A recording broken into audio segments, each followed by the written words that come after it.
भगवान भोलेनाथ ने क्यों लिया अर्धनारीश्वर रूप? भगवान शिव को देवों का देव कहा जाता है। जिस भी भक्त पर इनका आशीर्वाद होता है वह जीवन की हर मुश्किल से पार पा जाता है। भगवान शिव के कई रूप हैं, लेकिन इस लेख में हम उनके अर्धनारीश्वर रूप के बारे में बात करेंगे। क्यों लिया था भगवान शिव ने अर्धनारीश्वर अवतार? अर्धनारीश्वर भगवान शिव का वह अवतार जिसमें उनका आधा भाग नर का है और बाकी आधा नारी का। इस स्वरूप को भगवान शिव ने अपनी इच्छा से धारण किया था ताकि वह संसार को बता सके कि सृष्टि के संचालन के लिए नर और नारी दोनों ही महत्वपूर्ण हैं। समाज के विकास में दोनों का ही योगदान है। आज हम आपको इस अवतार से जुड़ी पौराणिक कथाओं के बारे में बताएंगे। भगवान शिव के अर्धनारीश्वर अवतार की कथाएं। पहली कथा। इस अर्धनारीश्वर अवतार के पीछे भी एक पौराणिक कथा है। एक बार भृंगी नाम के एक ऋषि थे जो भगवान शिव के बहुत बड़े भक्त थे। उनकी भक्ति और भगवान के ऊपर श्रद्धा इस कदर बढ़ चुकी थी कि वे शिव के सिवा किसी और को नहीं पूजते थे। माता पार्वती को भी शिव जी से अलग समझते हुए उन्होंने कभी माँ को नहीं पूजा। एक बार भोले बाबा कि ये अनन्य भक्त कैलाश पर्वत पर अपने आराध्य के दर्शन करने गए। शिव और शक्ति अलग नहीं है। वहां पहुंचकर उन्होंने एक बहुत ही अजीब हरकत की।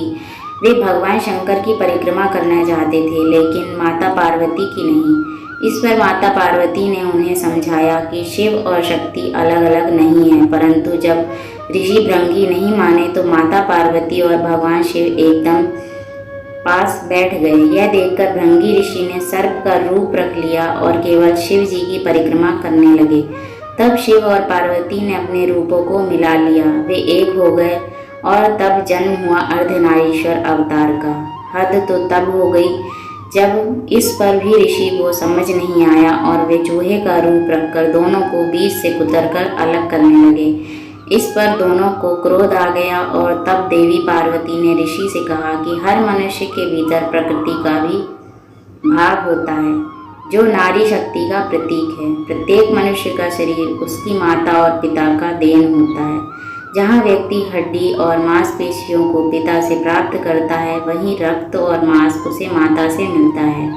मैं तुम्हें श्राप देती हूँ कि तुम्हें शरीर से माँ से मिला हुआ भाग अलग हो जाए। श्राप मिलते ही भृंगी ऋषि असहाय होकर गिर पड़े। तब उन्हें एहसास हुआ कि वे अपने खड़े होने की शक्ति भी खो चुके हैं। तब उन्होंने देवी पार्वती से इस अपराध के लिए क्षमा याचना की।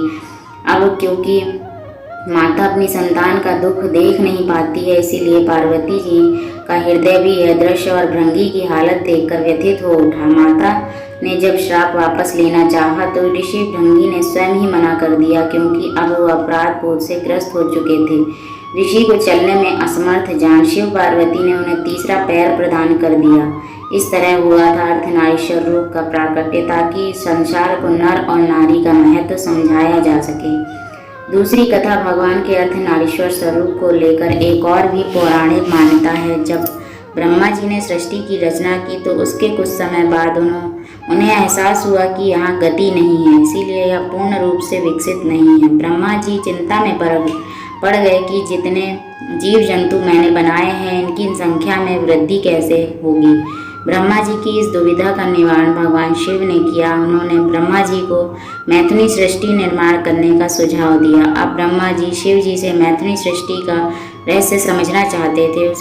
इसे समझने के लिए भगवान शिव ने अपने शरीर को दो भागों में विभक्त कर लिया और जब ये नर और नारी आधे आधे साथ में नजर आए तो यही रूप अर्धनारीश्वर कहलाया।